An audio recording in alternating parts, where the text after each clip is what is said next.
Hello friends, welcome back to my channel SRK drama explain. Friends, ये video मैं लोगों के एंटरटेनमेंट के लिए बनाती हूँ, so please watch full, share, subscribe and like this video. पैको बस स्टॉप पे बस के आने का इंतजार कर रही थी। मिन भी वहाँ पर आ जाता है। मिन और पैको दोनों एक दूसरे को देख लेते हैं, जिसकी वजह से पैको फटाफट बस में चढ़ जाती है। मिन उसे रोकता, उससे पहले बस वहाँ से जा चुकी थी। नेक्स्ट स्टॉप पर जब पैको उतरती है तब उसे फॉलो करते हुए मिन भी वहाँ पर पहुँच जाता है। मिन उसे रोकता है, क्या बात है, तुम इतनी ज़्यादा नाराज़ हो गई हो मुझसे? जिस पर पैको बोलती है, नाराज़? मैं भला तुमसे क्या नाराज़ हो सकती हूँ? मेरी औकात क्या तुमसे नाराज़ होने की? आफ्टर ऑल तुम प्रेसिडेंट जो हो। मिन पैको से कहता है, इस तरह प्रेसिडेंट कहकर प्लीज़ मुझे हर्ट न करो। मैं तुम्हारे लिए वही मिन हूँ जो कि पहले था। हाँ माना मैंने झूठ तुमसे कहा, लेकिन तुम्हें सच्चाई भी तो मैंने बताई। अपनी लाइफ में एक इनोसेंट और क्यूट लड़की चाहता था जो कि मेरी प्रॉपर्टी से ना प्यार करते हुए बल्कि मुझसे करे। मेरे पास लड़कियों की कमी नहीं, लेकिन सब मेरी प्रॉपर्टी की भूखी थी। तुम ऐसी नहीं थी। मिन पैको से पास्ट की सारी बातें भूल जाने के लिए कहता है और एक बार फिर से अपनी न्यू फ्रेंडशिप स्टार्ट करने के लिए कहता है। पैको हाँ कर देती है। आगे मिन पैको को उसके घर पर ड्रॉप करता है। डैड को पहले से ही मालूम था कि मिन प्रेसिडेंट है और बहुत ही रिच फैमिली से बिलोंग करता है, जबकि सिर्फ और सिर्फ पैको को नहीं मालूम था, जिस पर पैको को भी धक्का लगता है। डैड आपको मालूम था? डैड बताते हाँ उन्हें पहले से मालूम था, लेकिन पैको को इसके बारे में नहीं मालूम था। इसके बारे में उन्हें कोई आइडिया नहीं था। मिन पैको को अपनी कंपनी में काम का ऑफर देता है, लेकिन पैको मना कर देती है। तब यहाँ पर मिन उसे फोर्स करता है कि एटलीस्ट वो उसके कंपनी में काम ना करे, ना सही, लेकिन वो अपनी जॉब पर वापस जाना स्टार्ट कर दे। और डैड भी कुछ ऐसे ही सजेस्ट करते हैं पैको को। रात में जब पैको सोने के लिए आती है, उसे नींद नहीं आ रही थी, बस लिन के ही बारे में सोचे जा रही थी। सडनली लिन विंडो से जंप करता है। पैको काफ़ी परेशान हो जाती है, तुम्हें यहाँ का एड्रेस कैसे मिला? जिस पर लिन कहता है, तुम्हारा एड्रेस ढूंढने में मुझे बहुत ज़्यादा स्ट्रगल करना पड़ा, लेकिन फाइनली मैंने तुम्हें ढूंढ लिया है। प्लीज़ पैको, मुझे इस तरीके से मत छोड़ो, मैं तुमसे बहुत ज़्यादा प्यार करता हूँ, तुम्हारे बिना नहीं रह सकता हूँ, मेरे साथ हांगकांग वापस चलो। पैको चिल्ला करके उठकर बैठती है, नहीं जाऊँगी। तब उसे याद आता है कि वो तो ये ड्रीम देख रही थी। लिन वहाँ पर आया ही नहीं है। किम से मिलने के लिए लिन वहाँ पर आता है। लिन को रिकवर होने में बहुत ज़्यादा टाइम लगा, लेकिन रिकवर होते ही वो सबसे पहले किम से मिलने के लिए आया था। किम लिन को इस तरीके से देख करके काफ़ी परेशान हो जाता है। लिन कहता है, ज़्यादा परेशान होने की ज़रूरत नहीं है, यहाँ तुमसे अपने पास्ट की गलतियों के लिए माफ़ी मांगने के लिए आया हूँ। प्लीज़ मुझे माफ़ कर दो। क्या फिर से मेरे वर्क को रीज्वाइन करना पसंद करोगे? आई एम सॉरी, मैं गलत था, लेकिन तुमसे सॉरी बोलने में मुझे बहुत ज़्यादा टाइम लग गया, क्योंकि हॉस्पिटल से मैं अभी जस्ट डिस्चार्ज होकर आया हूँ। नाइट में लिन घर वापस आता है, लेकिन फुल नशे में टल्ली होकर के आता है, जिसे देख करके योंग उससे कहती है, अपनी क्या हालत बना कर रख लिया है तुमने?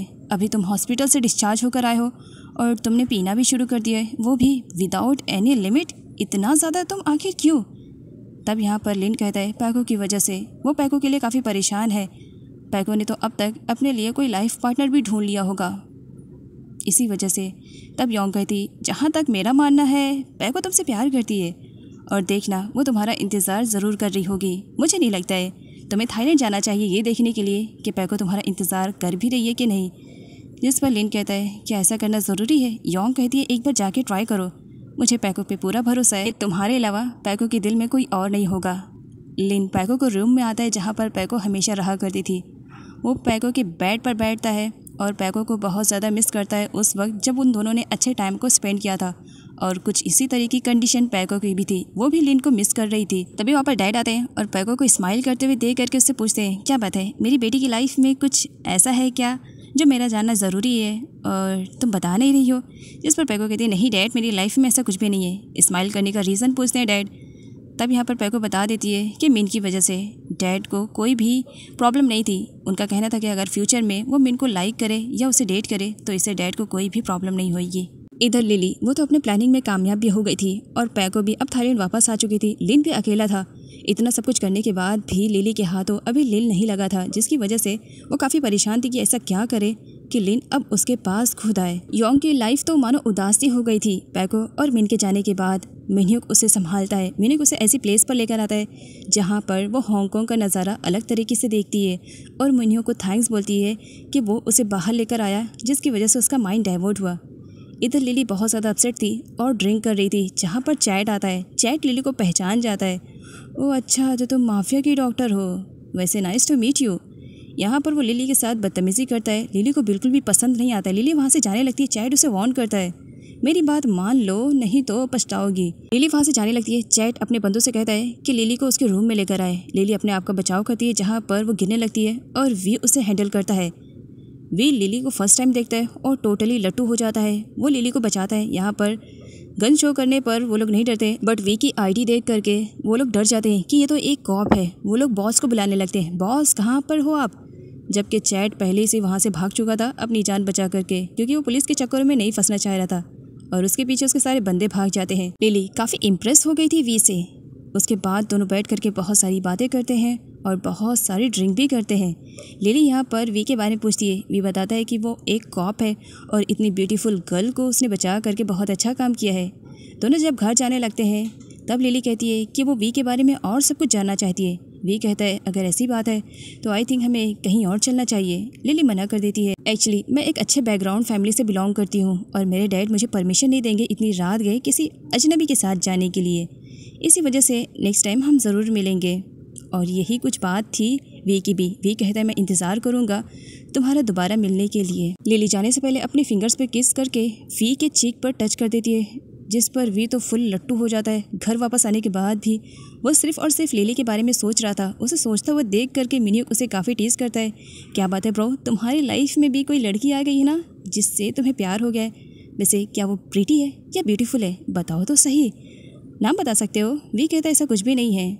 जिस पर मिन्यूक कहता है तुम जिस तरीके से सोच रहे हो और तुम जिस तरीके से ब्लश कर रहे हो यार, तुम ब्लश कर रहे हो फर्स्ट टाइम, सच में ऐसा लग ही रहा है तुम लट्टू हो चुके हो किसी पर। मॉर्निंग में पैको फटाफट ब्रेकफास्ट करती है एंड देन अपने जॉब को कंटिन्यू करने के लिए निकल पड़ती है। मिन उसे उसकी जॉब करने वाली प्लेस पर ड्रॉप करता है और उसे थैंक्स भी बोलता है कि उसके कहने पर उसने जॉब को कंटिन्यू करना स्टार्ट कर दिया है। जिस पर पैको कहती है कि वो अपनी लाइफ में कुछ करना चाहती है, कुछ बनना चाहती है अपने बलबूते, वो किसी की हेल्प लेना नहीं चाहती है। तभी वहाँ पर किम को दिखाया जाता है। किम जो कि लिन के कहने की वजह से थाईलैंड आया था पैको पर नज़र रखने के लिए और ये जानने के लिए कि पैको कहाँ पर है। अब जबकि उसे मालूम पड़ गया था कि पैको कहाँ पर है, तब वो लिन के पास कॉल करके उसे बता देता है कि पैको इस वक्त कहाँ पर है। वो पैको की कंडीशन के बारे में बताता है कि पैको अपनी लाइफ में इस वक्त बहुत ज़्यादा स्ट्रगल कर रही है। वो एक कॉफ़ी शॉप में छोटी मोटी जॉब भी करती है, बहुत ज़्यादा मेहनत करती है। जिस पर लिन किम से कहता है कि वो पैको पर 24 आवर्स नज़र रखे, अगर किसी भी चीज़ की ज़रूरत पड़े तो वो लिन को कॉल करे। लिली भी ये सारी बातें पीछे से सुन लेती है। उसे बुरा लगता है। वो लिन से कहती है वो पैको जो तुम्हें छोड़ करके जा चुकी है, तुम अब तक उसके प्यार में मर रहे हो, आखिर ऐसा क्यों कर रहे हो तुम। लिन वहाँ से चला जाता है गुस्से में। लिली इसके बारे में अपने पेरेंट्स को बताती है और ज़िद पर अड़ जाती है। मॉम डैड आप लोगों को कुछ भी करना है, डैड आप तो माफिया हो, लिन से भी बड़े ना, तो क्या आप अपनी डॉटर की एक छोटी सी बात नहीं मनवा सकते हो। मुझे बस किसी भी कंडीशन में लिन चाहिए, आपको मेरे लिए लिन लाना ही पड़ेगा। डैड मान जाते हैं और नेक्स्ट डे वो लिन के कसिनो में अपने गार्ड्स को भेज करके लोगों पर फायरिंग करवाते हैं। और ये सब लिली के डैड ने अकेले नहीं किया था, चैट ने भी उनकी हेल्प की थी और इन दोनों की काफ़ी अच्छी फ्रेंडशिप बन चुकी थी क्योंकि दोनों का टारगेट था लिन को हराना। नेक्स्ट डे लिली के फादर लिन को अपने घर पर बुलाते हैं, जहाँ पर वो लिन के सामने ऑफर रखते हैं कि वो उनकी बेटी से शादी करे। अगर वो उनकी बेटी से शादी करेगा तो बदले में वो उसकी बहुत हेल्प करेंगे, लेकिन अगर ऐसा नहीं हुआ तो वो उसके अपोजिट में खड़े होने के लिए तैयार हैं। जिस पर लिन कहते हैं उन्हें जो कुछ भी करना है वो कर सकते हैं, लेकिन वो बिल्कुल भी इस शादी के लिए तैयार नहीं होंगे। लिली एक बार फिर से लिन को सोचने के लिए कहती है। लिन कहता है मैं सोच चुका हूँ और वहाँ से चला जाता है पैको को रिसीव करने के लिए और ड्रॉप करने के लिए। अब मिन रेगुलर आने लगा था। आज भी वो पैको को रिसीव करने के लिए आया हुआ था, जहाँ पर वो पैको के डैड से परमिशन लेता है कि आज वो पैको को कहीं ले जाना चाह रहा है सरप्राइज देने के लिए। डैड परमिशन दे देते हैं। इन पैको को किसी और जगह पर लेकर जाने लगता है, जिस पर पैको कहती है ये रास्ता तो नहीं जाता है मेरी जॉब वाली प्लेस पर, कहाँ लेके जा रही हो।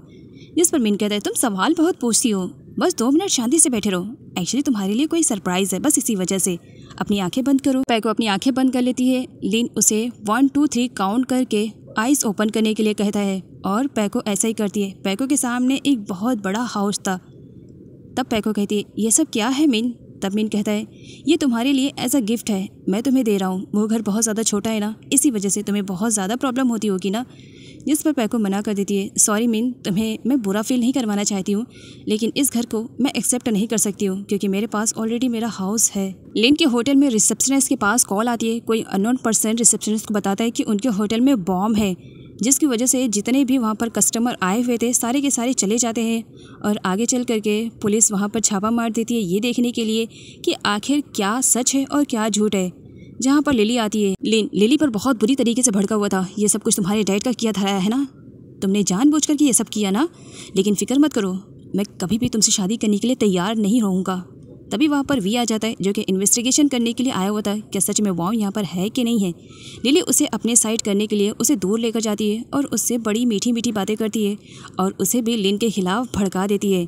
और यहाँ पर बेचारा वी लिली की चुपी चुपी बातों में आ जाता है और वो लिली को सपोर्ट करने के लिए भी तैयार हो जाता है। और आगे चल करके लिली के कहने पर वी लिन के घर जाता है इन्वेस्टिगेशन करने के लिए, जहाँ पर सर्वेंट मना करती हैं कि बॉस नहीं है। तब वहाँ पर लिन आ जाता है। लिन के आने की वजह से अब उन्हें अपना घर शो करना पड़ता है। लिन उन्हें परमिशन दे देता है कि वो जा करके उनके घर की इन्वेस्टिगेशन कर सकते हैं। सारे लोग छानबीन करते हैं, लेकिन लिन के घर में कुछ भी ऐसा सामान नहीं मिलता है जिसकी वजह से लिन को अरेस्ट किया जाए, क्योंकि लिन के ऊपर आरोप लगाया गया था कि लिन अपने होटल में इलीगल तरीके से काम करता है। इसी वजह से वी वहाँ पर इंक्वायरी करने के लिए आया था, लेकिन कोई सबूत ना मिलने की वजह से वी को वहाँ से अपसेट होकर के जाना पड़ता है। लिली को जब अपने गार्ड के थ्रू मालूम पड़ता है कि उनकी प्लानिंग पूरी तरीके से फ्लॉप हो गई है, तो लिली अपने ही गार्ड पर गुस्सा करती है। वैसे तो लिली और उसके डैड के सामने बहुत ज़्यादा स्ट्रॉन्ग बनने की कोशिश कर रहा था, लेकिन एक्चुअल में वो बहुत बुरी तरीके से टूट चुका था। तब वहाँ पर योंग आती है। लिन, और ये सब कुछ कब तक चलता रहेगा? अगर इस तरह लिली के डैड और लिली तुम्हारे अगेंस्ट खड़े रहेंगे तब तो तुम बहुत बुरी तरीके से बर्बाद हो जाओगे। तो तुमने क्या डिसाइड किया? जिस पर लिन कहता है अब मुझे सब कुछ ठीक करने के लिए वही करना पड़ेगा जैसा लिली चाहती है। जिस पर योंग कहती है इसका क्या मतलब है? जिस पर लिन कहता है इसका मतलब साफ है कि मुझे लिली के प्रपोजल को एक्सेप्ट करना ही पड़ेगा।